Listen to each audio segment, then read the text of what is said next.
اشرح لي صدري ويسر لي أمري واحلل عقدة من لساني يفقه قولي. صدق الله العظيم. السادة الضيوف بمقاماتكم السامية الرفيعة، السلام عليكم ورحمة الله تعالى وبركاته. في هذه الأثناء باسم هيئة رعاية البراعم والناشئين بعطبرة أرحب بحادي محلية عطبرة الأخ الأستاذ أسامة اللبيب المدير التنفيذي، والأستاذة حواء رئيس المجلس الأعلى للشباب الرياضة، والسيد مدير شرطة محلية عطبرة، والسيد مدير شرطة محلية عطبرة، السيد مدير الشرطة المجتمعية، السيد ممثل شرطة المرور، السيد مدير الجهاز الأمن والمخابرات، السيد ممثل سلاح المدفعية، الأستاذ عبد الله العطا مدير شباب الرياضة، الأستاذ عبد الوهاب الكاردينال وسعادته مغربي اتحاد الناشئين ولاية نهر النيل. أرحب بكم جميعا الإخوة الرياضيين والمدربين والخبراء وأخواني في جهاز الناشئين عامة. السلام عليكم ورحمة الله تعالى وبركاته.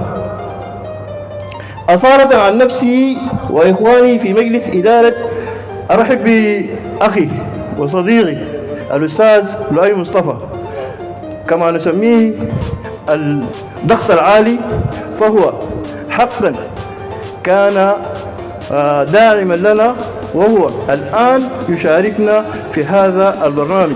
تحية ليك أستاذي وأخي لؤي مصطفى. هذا الضيوف بمقاماتكم السامية الرفيعة، إن فئة البراعم والناشئين في عطبرة تعتبر من أكبر الهيئات في ولاية نهر النيل،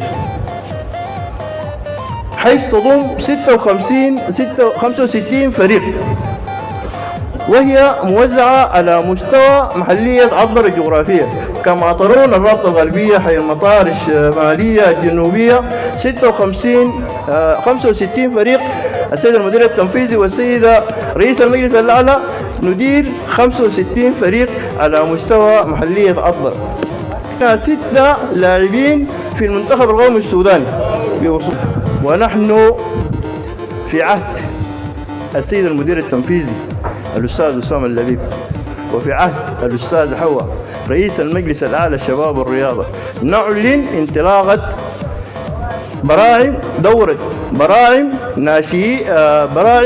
هيئة رعاية البراعم والناشئين، وقد أسميناه كأس العزة والكرامة دعما للقوات المسلحة.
الأخ الكريم والإخوة الأجلاء منسوبي المجلس الأعلى للشباب والرياضة بكل تقاطعاتكم ومسمياتكم، الأخوة اتحاد الناشئين والبراعم، الحضور الكريم مناديب الأندية، الأخوة في كلية التدريب والتحكيم وكل المساعدين وكل عناصر الشباب والرياضة، تحية والتقدير والتجلي لكم في هذه السانحة الطيبة، ونحن نحتفل بهذا الاحتفال وهذه الاحتفالية بتدشين هذه الدورة الرياضية الكبيرة حقيقة معنى ومضمون، دورة الكرامة للبراعم.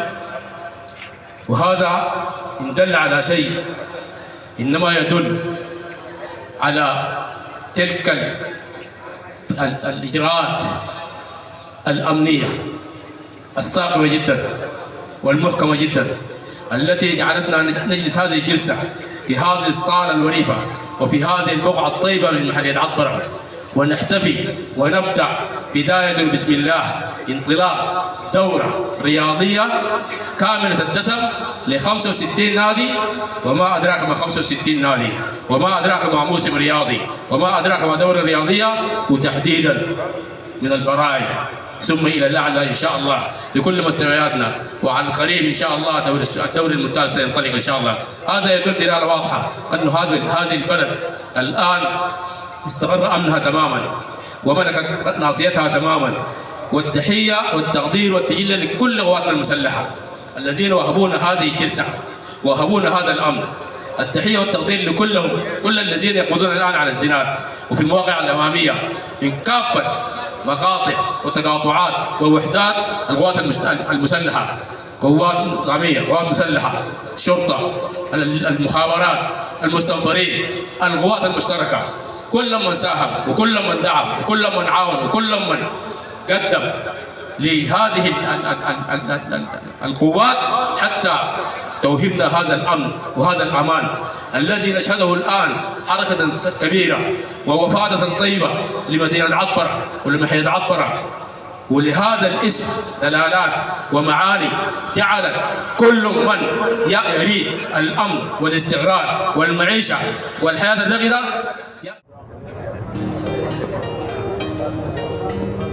مبروك. تكريم للأب الروحي للناشئين الأستاذ لؤي مصطفى، الوزير الأسبق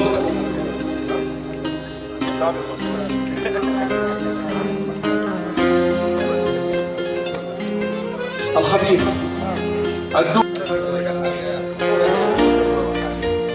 الخبير عبد الرسول عبد الرحمن، الخبير محمد سعد الله. تسجيلات الناشئين لعام 2024. شكرا لك سنان. محمد سيد احمد، الخبير انور الجزار، الحفرة.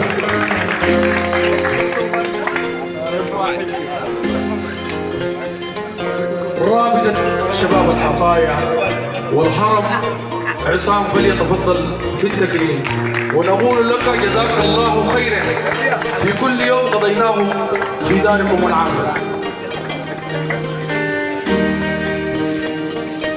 الرجل الهرم أبو الناشئين سليمان محمد سليمان، المجلس الأعلى للشباب والرياضة، الإدارة العامة للرياضة، شهادة تدريب. يشهد المجلس الأعلى للشباب والرياضة بأن محمد الحاج العوض قد تلقى دورة تدريبية في مجال إصابة الملاعب قوات الشعب المسلح المدفعية. عفوا مرة ثانية وجهاز الأمن، نرجو حضوركم إلى المنصة.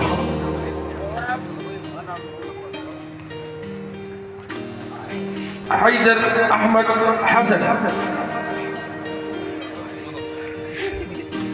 المدفعية الشمالي. صديق نادر،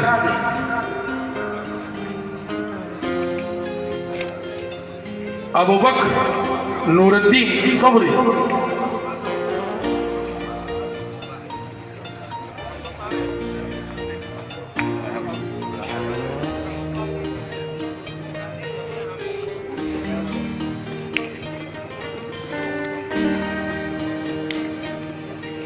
محمد سليمان،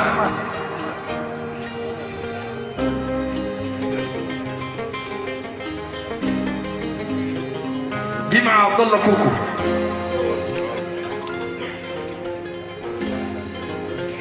عبد العزيز السير خليفة جرس.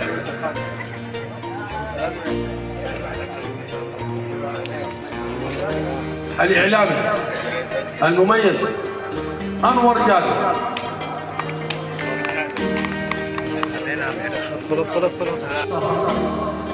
إكراما لأخونا المميز خالد بكري. بسم الله الرحمن الرحيم، والصلاة والسلام على أشرف المرسلين نبينا محمد صلى الله عليه وسلم. يمكن في البدء برحب بكل اللجنة الأمنية من قوات مسلحة وشرطة مجتمعية وشرطة محلية عطبرة وكل العقد الفريد من اللجان الأمنية.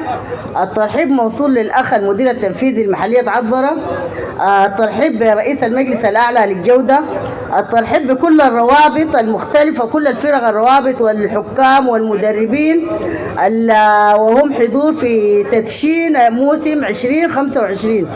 يمكن في البدء بنقول لكم تحايا وتبريكات الأخ الوالي، وبيتمنى لكم يمكن عام 2025 كما أعلنا إنه حيكون عام للشباب وعام للبراعم والناشئين، باعتبار إنه الشريحة الأولى التي يهتم بها المجلس الأعلى للشباب والرياضة هم البراعم والناشئين.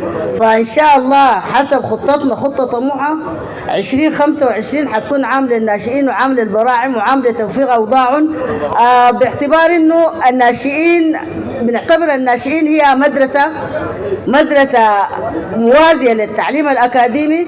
المدرب في الناشئين إنما هو معلم، وربما هو أكثر يمكن تأثير من المعلم الأكاديمي، باعتبار إنه الشخص اللي بيكون بيمارس لعبة ارتباطه باللعبة يخلوه أكثر ارتباط بالمعلم، ويمكن من هذا يمكن المدرب بيكون أخطر من الأستاذ.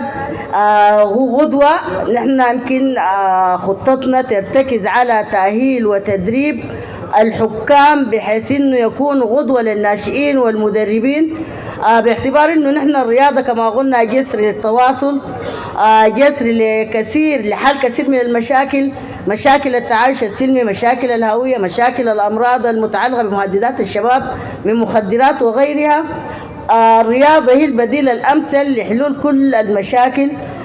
يمكن نحن من هذا المنطلق برحب بكل يعني بشكر كل المدراء التنفيذيين في كل المحليات، باعتبار انه اي نشاط في اي محليه نشاط انما هو نشاط للمحليه نفسها، والمدير التنفيذي لما يفعل النشاط يصرف عليه انما هو بفعل محلته وبيصرف على شبابه في المحليه.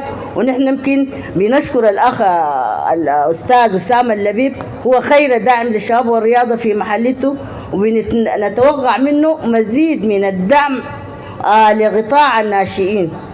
يمكن تعرض اخواننا في الاستاذ هشام تعرض لمشكله السكن بالنسبه للناشئين.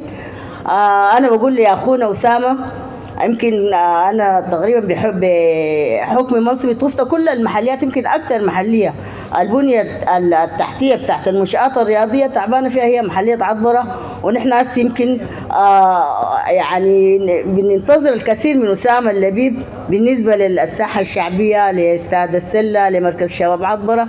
عايزين يدوا معانا، نحن في خطتنا ادرجنا كل هذه المؤسسات، عايزين اسامه اللبيب يبدا معنا في الساحه الشعبيه، باعتبار ان حاليا هي بوضعها ده. يعني لو جيت الفتره العصريه بتلقى كميه من الشباب بيمارسوا رياضتهم، هم براهم هيئوا البيئه ونظفوها وردموها.